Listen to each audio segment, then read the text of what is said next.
が自殺を考えてた頃に、こんなことやってなんとか生き抜いたよっていうことを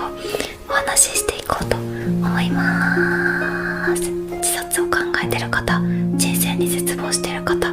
そういう方に届いたらいいなと思います。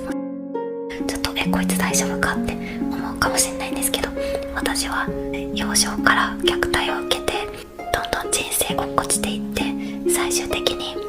100% の自殺願望を持って、そこから這い上がったっていう経緯があります。この動画撮ったからって自殺を止められるっては別に思ってないです。ただ生き残った人間として、こういうことやってよかったよっていう、部屋から出られません 100%、 あと1秒後自分が生きてるか分かんない、これは私がそういう状態だったので、そういう方までみんなに届く内容になるかなと思います。1つ目が自然の中に身を置くです。特に自殺願望 100% までいっちゃってる方に関しては、今感覚が普通の人の感覚じゃもうなくなってると思うんですよ。高い確率で本当に死んじゃいそうだなっていう方こそ、自然の偉大さが分かってくるんじゃないかなと思うんです。これって結構人生落っこちた人みんなちょっと分かる分かるって思ってくださるかもしれないんですけど、私がそう自殺考えてた頃っていうのは、地球の愛に包まれてる感じ、こういう感覚ですね。すっごいあったかくて、すっごい優しくて、なんか涙が出てきそうな感じ、田舎生まれなのでね、もう自然もう最高みたいなタイプなんですけど、それでもこの自殺を考えた時の自然の素晴らしさを感じる感覚っていうのは、もう全然いつもとは違ってたのを覚えてます。なので今もし部屋から出られないとしても、窓を開けてみると雲が見えて、空が見えて、自然が見えるか見えないかはちょっと住んでる地域によるんだけど、でも鳥の声がするとか、風の音がするとか、その季節の花の匂いがするとか、そういうのって窓開けても感じられると思うんですね。風を感じるとかね。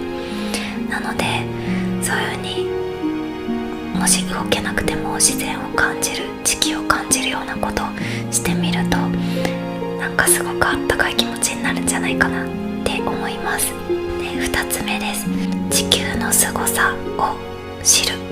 これはこの前私が話したことに近いんですね。地球ってすごいんだよ、地球の内側どうなってるか知ってるとか、人間の体消化するまでの働き、一連の流れ知ってるみたいな。例えば地球誕生とか、生命が生まれては絶滅したり、でも絶滅って言ってもその中で生き残った命があるから、今私たちの命も続いているっていうね、そういうことが、本当は素晴らしいことが起きてるんですよ。あとは宇宙のねこととかでもいいし、火星はどうなってんのかなとかでもいいから、そういう風にちょっと次元を変えてみること、人間界の中のねことでね、頭いっぱいになってると思うんだけど、これを取っ払うには地球の凄さとか宇宙のもう広大さとか、そういうことを感じる、そういう動画とか探して見てみるとすごくいいと思います。自殺を考えると好きだったものが好きじゃなくなるとかっていうことが起きたり、面白いもんない、なんだこれ、何これ、今までの私と違うっていうとこから、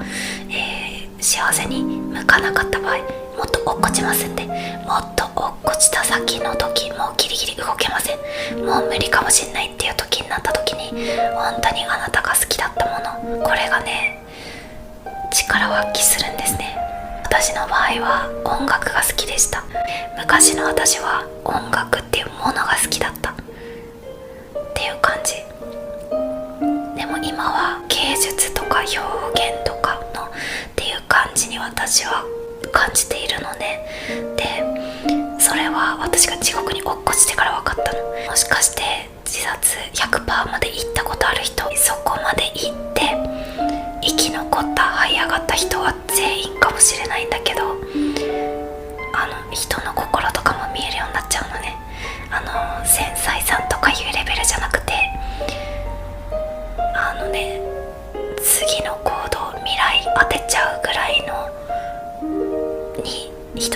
が見えてしまうようになりました。私の場合、あなたの心が決めることなので、別に私が言ったから当たってるとかそういうことを言いたいんじゃないんだけど、例えで実際の話をちょっとします。子供の頃から自分で結構いろんな音楽を聴くっていうことをやってたんです。その中でね、美容句っていう歌手がいて、で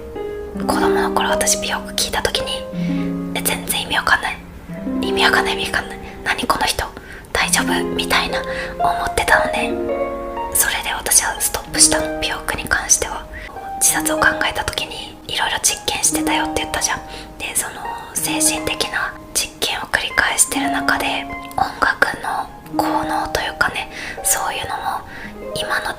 自殺したい自分だからこそ実験になるなと思ったから、本当に命を救う音楽、救わない音楽っていうのが一番分かってる人間なわけじゃん。そこでね、ちょっと言っていいか分かんないんだけど、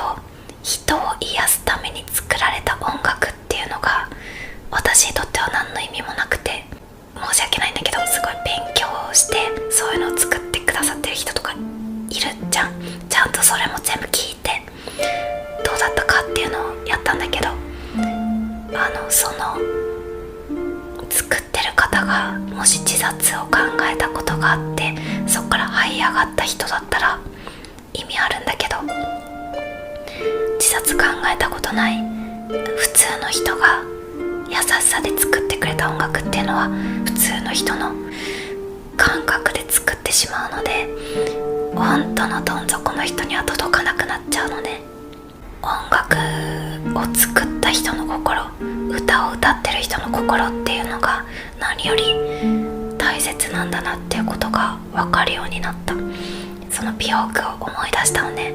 美容句全然意味わかんなかったけど、もしかして今の自分だったら理解できたりとかするのかなって思って、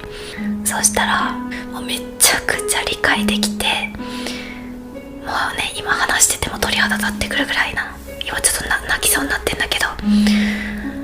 本当にものすごい人だったっていうことにその時初めて気づいて、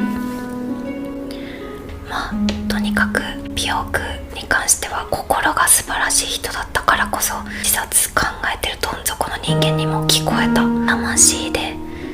歌ってる人の音楽は死を前にしても聴くことができるっていうことがよく分かって、みんなも同じ感覚になるか分かんない。みんなもし人の心が見えるようになっちゃっていたら、その心の部分